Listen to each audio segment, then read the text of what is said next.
একজন যুবক, 18 বছরের একজন যুবকের কথা কল্পনা করুন, যে সৃষ্টিকর্তা সম্পর্কে চিন্তা করছে। 18 বছরের কোন ছেলেটি সৃষ্টিকর্তা সম্পর্কে চিন্তা করে?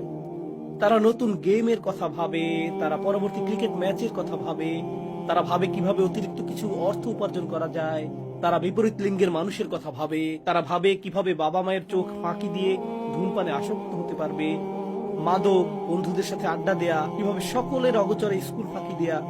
একজন যুবকের মনে অনেক কিছু থাকে, এমন জিনিস যা একজন যুবকের আগ্রহ তৈরি করে। খেলাধুলা, জিম করা, সৌন্দর্য চর্চা, পোশাক, গাড়ি, এই সব কিছুই, এটাই তার মনে থাকে। 18 বছরের কোন ছেলেটি বসে বসে আকাশ নিয়ে ভাবে এবং বলে, কে এটা সৃষ্টি করলো?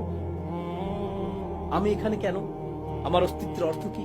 আমার এখানে আসার উদ্দেশ্য কি? কেন আমি এই শূন্যতা অনুভব করি? এটি সাধারণ কোনো 18 বছরের ছেলে নয়, এমনকি এ যুগে সাধারণ কোনো 80 বছর বয়সীও এমন নয়।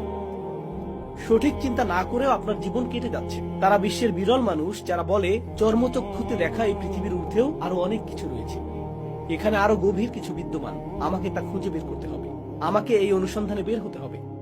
তো আপনি রাসূল সাল্লাল্লাহু আলাইহি ওয়াসাল্লামের সিরাতে এমন মানুষ পাবেন যারা ঈমান আনার আগ পর্যন্ত ঈমানদার বলে মনেই হতো না। যেমন ওমর ইবনুল খাত্তাব ইসলাম গ্রহণের পূর্বে ইসলামের বিরুদ্ধে খুবই আক্রমণাত্মক ছিলেন, অথবা হামজা রাদিয়াল্লাহু তাআলা আনহু ইসলাম গ্রহণের পূর্বে ইসলামের বিরুদ্ধে খুবই আক্রমণাত্মক ছিলেন, কিন্তু কিছু একটা ঘটেছিল যা তাদের আঘাত করে এবং ফাটল ধরিয়ে দেয়। আর তখনই আপনি দেখেন যে এর ভেতরে পানি রয়েছে, এর ভেতরেও ঈমান বিদ্যমান।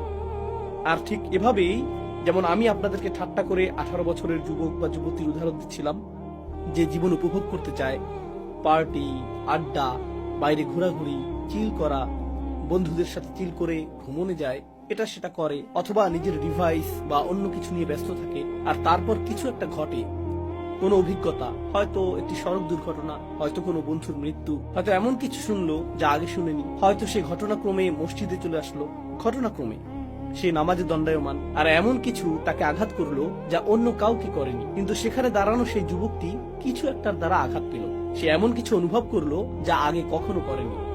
হঠাৎ করে সেই পাথরটির কি ঘটে?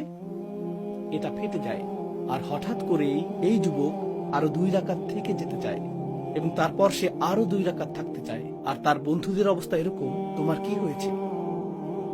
এটা কি? তুমি নিশ্চিত যে তুমি ঠিক আছো? হ্যাঁ হ্যাঁ, পাথরটিতে ফাটল ধরেছে। যখন সে ঈমান প্রকাশ পায়, সেই ঈমান গভীরে প্রথিত ছিল। আপনি এটাকে ভ্রান্তি দ্বারা ঢেকে রেখেছিলেন, আপনি এটাকে সামাজিকতা দ্বারা ঢেকে রেখেছেন, আপনি এটাকে বিনোদন দ্বারা ঢেকে রেখেছিলেন, কিন্তু কোনোভাবে পানি ঠিকই পথ করে নিয়েছে, এটা পথ করে নিয়েছে। আর কোনোভাবে এমন কিছু ঘটেছে যা এটাতে ফাটল ধরিয়েছে, আর যখন এমনটা ঘটে, আপনি একজন ভিন্ন ধরনের মানুষ দেখতে পান। আপনি তখন সত্যিকারের অন্তর্নিহিত সত্তাটির আত্মপ্রকাশ প্রত্যক্ষ করেন।